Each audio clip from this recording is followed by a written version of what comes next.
पद्मशाली शिक्षण संस्था संचलित कोचन प्रशालेतील विद्यार्थ्यांनी मार्च 2026 मध्ये घेण्यात आलेल्या बोर्ड परीक्षेत घवघवीत यश संपादन केले आहे.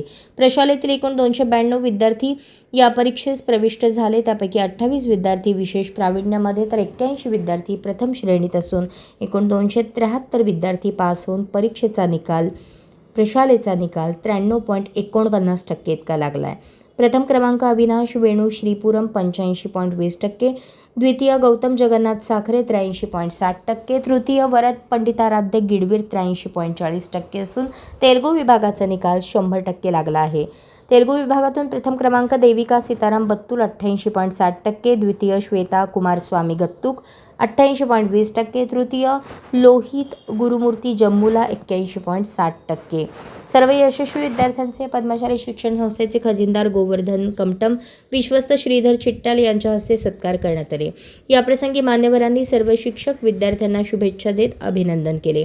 सर्व यशस्वी विद्यार्थ्यांचे पद्मशाली शिक्षण संस्थेचे अध्यक्ष ॲडव्होकेट श्रीनिवास क्यातम, उपाध्यक्ष श्रीनिवास कोंडी, सचिव दशरथ गोप, सहसचिव मल्लिकार्जुन सरगम, शालेय समिती अध्यक्ष विजयकुमार गुल्लापल्ली, सर्व विश्वस्त तसेच प्राचार्य युवराज मेटे, उपप्राचार्य अनिल निंबाळकर, उपमुख्याध्यापक मधुकर धर्मसाले, पर्यवेक्षक दत्तात्रय मेरगू, प्रणिता सामल, मल्लिकार्जुन जोकारे व सर्व शिक्षकांनी अभिनंदन केले.